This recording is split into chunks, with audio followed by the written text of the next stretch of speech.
حمد و ثنا کے بعد کروڑا درود نبی مکرم شفیع معظم وجہ تخلیق کائنات باعث تخلیق کائنات فخر موجودات احمد مجتبی محمد مصطفیٰ صلی اللہ علیہ وآلہ وسلم کی بارگاہ میں پسپنا کے اندر دلہا عقیدت پیش کرنے کی سعادت حاصل کرنے کے بعد دعا گو ہوں خالق لم یزل میری زبان پہ کلمہ حق جاری فرمائے اور جو میں بیان کر سکوں قابل عمل باتوں پر اللہ عز و جل عمل کی توفیق عطا فرمائے۔ حضرات محترم، یہ الوداعی جمعہ المبارک ہے، ماہ رمضان کا آخری جمعہ ہے اور خوش بختی ہے کہ اللہ نے اس دفعہ ماہ رمضان میں 5 جمعے عطا فرمائے۔ پتہ نہیں دوبارہ زندگی میں وفا کرنی ہے یا نہیں، پتہ نہیں کتنے لوگ ہم پہ پہلے موجود تھے جنہوں نے پچھلے ماہ رمضان کے روزے ہمارے ساتھ رکھے، افطاریوں کی رونق کو ہمارے ساتھ محسوس کیا، اور آج کتنے وہ لوگ ہیں جو پچھلے سال ہمارے ساتھ تھے لیکن اس سال نہیں ہے۔ نہ جانے آئندہ سال ہم میں سے کتنے لوگ یہ دنیا چھوڑ کر چلے جائیں گے۔ یہ اللہ کا فضل و کرم ہوتا ہے کہ اللہ زندگی اور ماہ رمضان کا عطا فرماتا ہے۔ اللہ کے فضل کے بغیر میں کچھ نہیں کر سکتا اور نہ کچھ ہو سکتا ہے۔ تو حضرات محترم، میں نے فجر کے وقت کے بزرگان دین اور ائمہ حدیث کا ایک قول آپ حضرات کی سماعتوں میں حوالے کیا کہ جمعہ الوداع کے دن نماز جمعہ سے پہلے جو بندہ سورۃ القدر شریف کی تلاوت کر لیتا ہے 3 بار سورۃ القدر شریف کی تلاوت کر لیتا ہے، اللہ تبارک و تعالی اس کو تمام نمازیوں کے برابر ثواب عطا فرماتا ہے۔ اب یہاں پہ تفسیر کے اندر علماء نے بحث فرمائی ہے۔ مولانا روم علیہ الرحمہ نے فرمایا کہ جو اس مسجد کے نمازی ہوتے ہیں ان نمازیوں کی تعداد کے برابر اللہ ان کو ثواب عطا فرماتا ہے۔ اور مولانا شیولی علیہ الرحمہ آپ فرماتے ہیں کہ عالم انسان میں جتنے اس وقت نمازی نماز جمعہ ادا کر رہے ہوتے ہیں اللہ تبارک و تعالیٰ ان نمازیوں کی تعداد کے برابر ان کو ثواب عطا فرماتا ہے۔ یہ عمل بہت مختصر سا ہے لیکن بہت جامع ہے۔ ہمیں نیت کر لینی چاہیے، جن کو آتی ہے وہ 3 مرتبہ صرف سورۃ القدر شریف کی تلاوت فرما لیں، اور اس کا ثواب ڈھیروں علماء نے بیان فرمایا ہے۔ تو حضرات محترم، قرآن مجید برہان رشید کے 14 پارہ میں سے ایک آیہ کریمہ کا کچھ حصہ تلاوت کرنے کا شرف حاصل کیا ہے، جس میں خالق لم یزل وحدہ لا شریک نے 3 چیزیں کرنے کا حکم فرمایا ہے اور 3 چیزوں سے منع فرمایا ہے۔ 3 چیزیں کرنے کا حکم فرمایا کہ یہ 3 چیزیں کرنی ہیں اور ہر حال میں کرنی ہیں، اور 3 چیزوں سے منع فرمایا۔ پہلی چیز فرمایا ان اللہ یأمر بالعدل، عدل ہر حال میں کرنا۔ جب بھی آپ کے پاس کوئی فیصلہ آ جائے تو آپ کو ڈنڈی نہیں مارنی چاہیے، آپ کو رشتہ داریاں نہیں پالنی چاہیے، آپ کو دوستانہ تعلق نہیں نبھانا چاہیے، بلکہ اللہ کی رضا کی خاطر عدل کرنا چاہیے، وہ عدل جس کا اللہ نے قرآن میں ارشاد فرمایا ہے۔ اگر تو اللہ کی مخلوق کے ساتھ عدل نہیں کرے گا تو پھر وہ وقت دور نہیں جب اللہ تجھ سے عدل کرے گا، اور اللہ عدل کرنے پہ آ جائے تو اللہ کا عدل اتنا سخت ہے کہ جناب سیدنا حضرت عمر پاک سرکار رضی اللہ تعالی عنہ سے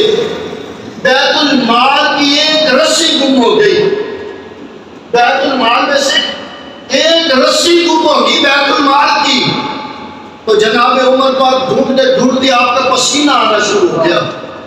جناب حضرت عبداللہ، جناب حضرت عمر کے صاحبزادے، آپ نے پوچھا بابا جی آپ تو گورنر ہیں، آپ تو وقت کے وزیر ہیں، وقت کے بادشاہ ہیں، کسرا کی سلطنتیں آپ کی ٹھوکر پر ہیں، تو پھر آپ ایک رسی کی وجہ سے اتنے پریشان ہیں؟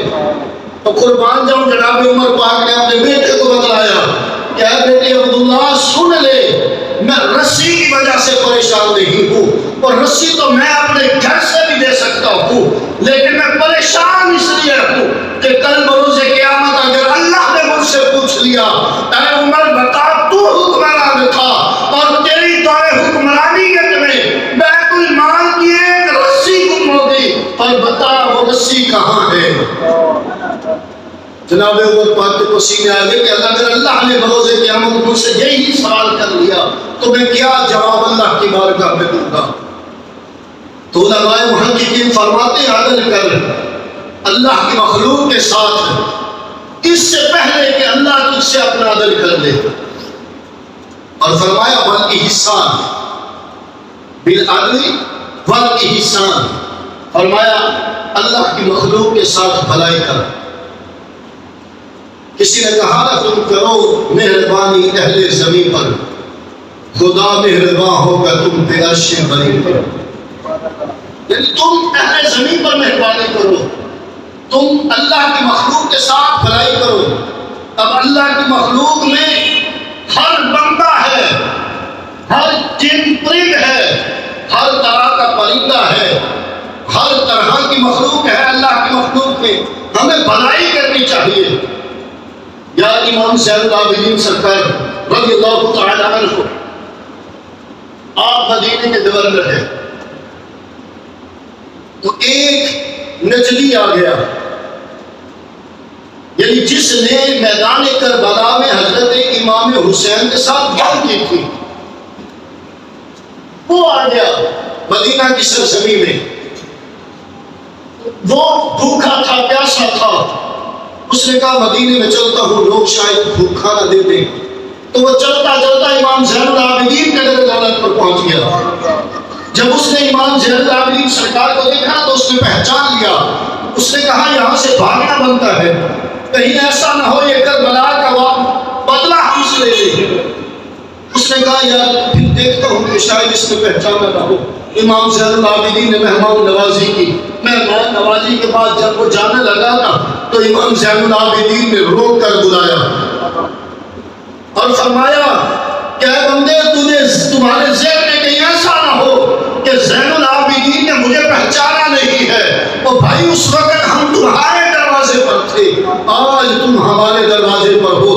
وہ تمہارا حسن سلوک تھا جب تم نے کربلا کی سرزمین پر ہمارے ساتھ کیا ہے، یار یہ ہمارا حسن سلوک ہے جو مدینے کی سرزمین پر ہم تجھ سے کر رہے تھے۔ اور اس بندے پہ اتنا اثر ہوا، اتنا اثر ہوا، اور ہمارے محققین فرماتے ہیں کہ اس بندے نے اپنی بقیہ زندگی توبہ کی اور امام زین العابدین کے قدموں میں گزار دی۔ یار والاحسان اللہ قرآن میں فرماتا ہے، پہلے فرمایا میرے بندوں کے ساتھ عدل کر، پھر فرمایا والاحسان میرے بندوں کے ساتھ احسان کر، بھلائی کر۔ ان اللہ یأمر بالعدل والاحسان، آگے فرمایا وَإِيتَاءِ ذِي الْقُرْبَىٰ، اپنے قرابت کے رشتہ داروں کے ساتھ اس کو سلوک کر۔ آج چھوٹی سی بات ہو جائے نا، چھوٹی سی بات تو ہم رشتہ داریاں ختم کر دیتے ہیں، ہم تعلق داریاں ختم کر دیتے ہیں۔ یہ عید سے پہلے یہ باتیں بتانے کا مقصد ہے کہ یار یہ جو وقت ہے یہ دوری کا نہیں ہے، یہ وقت جدائیوں کا نہیں ہے، بلکہ یہ وقت مل کر بیٹھ کر خوشیاں بانٹنے کا، مل بیٹھ کر خوشیاں بانٹنے کا وقت آنے والا ہے۔ یار ایک گھر میں 3 بھائی رہتے ہو تو وہ تینوں الگ الگ کھانے بنا رہے ہو، اوپر سے کوئی آنے والے کو تو کھانے چاہیے نا، اس کو تو 3 طرح کے کھانے نصیب ہو جائیں گے، لیکن وہ جاتا وہ یہ کہا جائے گا کہ یار تم ایک ہی گھر میں رہتے ہو، ایک ہی چھت کے تلے رہتے ہو، کیا تم میں اتنا اتفاق بھی نہیں ہے کہ تم عید کے دن بھی ایک ساتھ کھانا کھا سکو؟ کھانے میں 3 طرح کے گوشت کر دے گا، پھر جاتا ہوا بات بھی کر جائے گا۔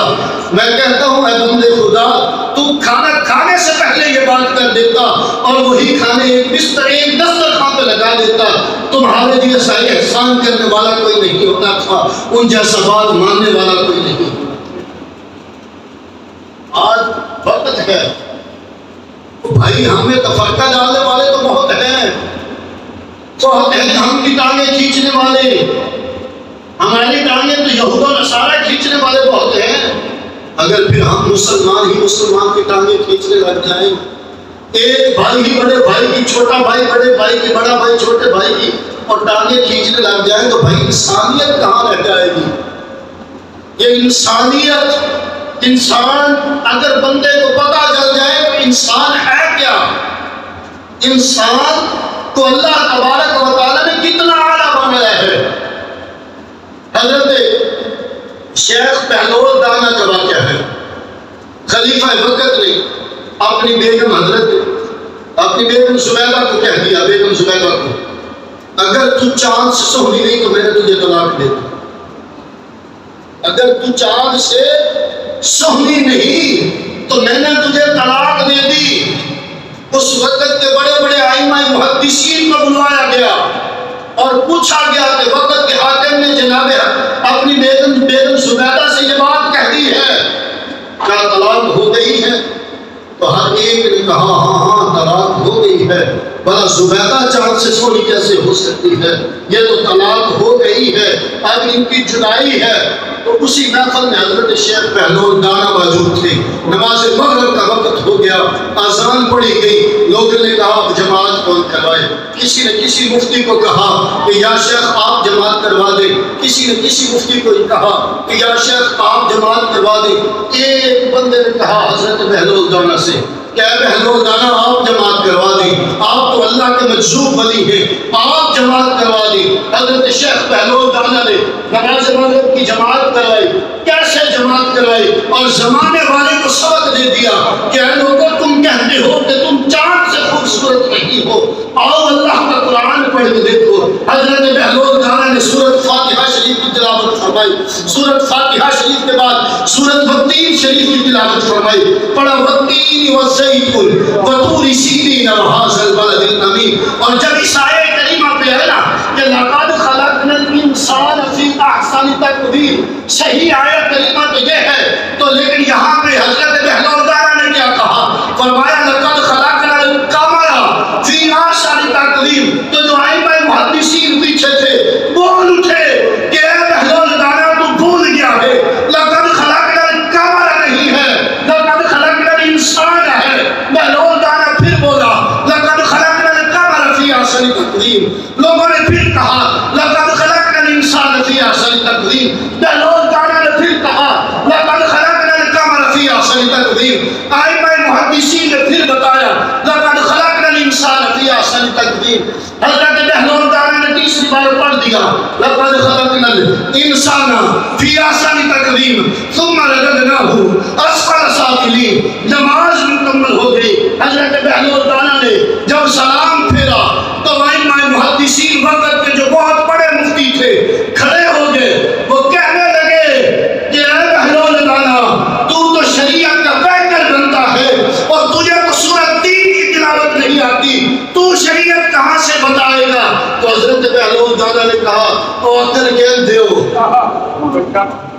او عقل کے اندھے ہو، میں تو تمہیں تمہاری صورت دکھا رہا تھا، میں تو تمہیں بتا رہا تھا کہ لقد خلقنا القمر، کہ اگر اللہ چاند کو انسان سے سونا بناتا تو اللہ سورۃ 3 میں یہ نہ فرماتا کہ لقد خلقنا الانسان فی احسن تقویم، کہ تحقیق کہ میں نے انسان کو بڑی احسن صورت میں پیدا فرمایا ہے، اور اللہ کبھی یہ نہ فرماتا بلکہ اللہ یہ فرماتا لقد خلقنا القمر فی احسن تقویم۔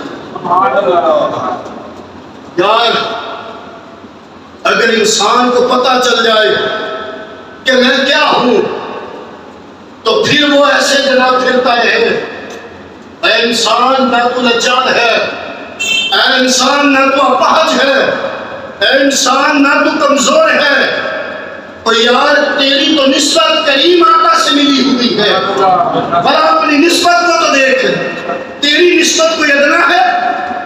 تیری نسبت اتنی کمزور ہے؟ اپنی نسبت پہ ناز کیا کر، تو یار تیری نسبت کریم آقا سے ملی ہوئی ہے، جو کریم آقا کے در کے ہو جاتے ہیں ان کا اور کیا چاہیے ہوتا ہے۔ وہ کہتے ہیں نا تیرے در سے یار پھرتے ہیں یوں ہی خوار پھرتے ہیں، تیرے در سے جو بیزار پھرتے ہیں در بدر یوں ہی نخار پھرتے ہیں، تو تیرے در سے دور ہو جاتے ہیں نا پھر وہ در در کی ٹھوکریں کھاتے ہیں، اور جو تیرے در سے لپٹ جاتے ہیں لجپال پریت ان موڑ دے نہیں، لجپال پریت ان موڑ دے نہیں، اور یار جو لباس